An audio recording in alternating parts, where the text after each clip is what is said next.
Баршаңызға сәлем, қайырлы күн. Менің каналыма лайк басып тіркелуді ұмытпаңыздар. Мен бүгін сіздерге мандариннің пайдасы мен емдік қасиеті және зияны туралы айтатын боламын.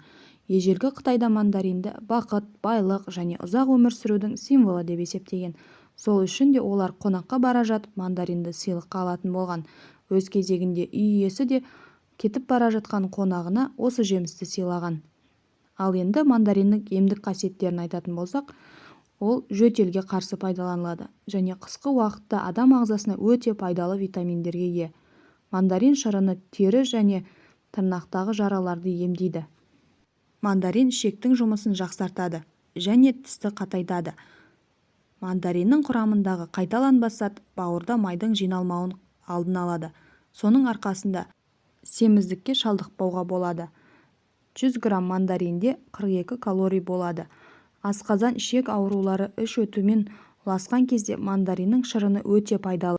Сондай-ақ оның қабығы бронхитке, тер ауруларына, іш кебуде, ұйқысыздықта, жоғары қан қысымына қарсы өте пайдалы.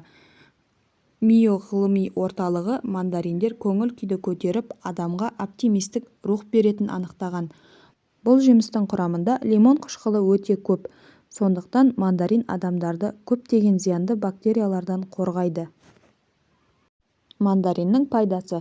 Мандариннің құрамында әртүрлі қышқыл, А, Д дәрумендері және калий, магний, темір және кальций сынды минералдар бар.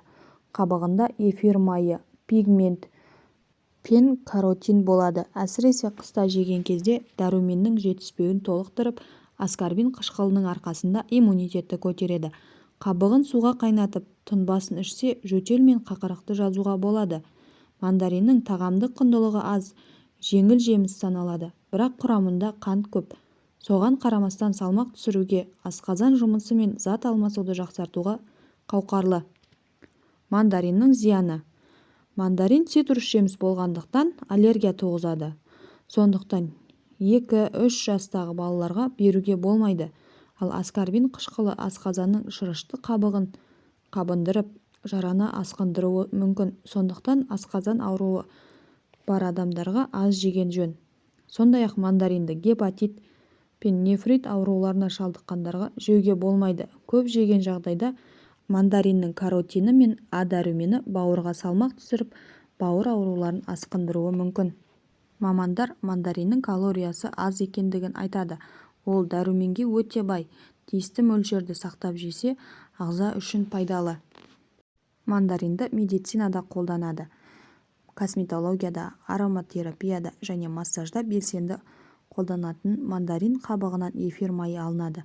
Ол қабынуды, целлюлитті азайтуға көмектеседі және хош иіс қуат береді және бас ауруларын жеңілдетеді. Сондай-ақ жүрек айну, токсикоз кезінде мандариннің қабығын иіскеу немесе шайға қосу ұсынылады. Мандаринді диетаға қосу жүрек қан тамырлары жүйесінде оң әсер етеді. Аскорбин қышқылы қан тамырларын нығайтады. Менің сіздерге мандарин туралы берген ақпаратым пайдалы болса, лайк басып, каналға тіркелуді ұмытпаңыздар.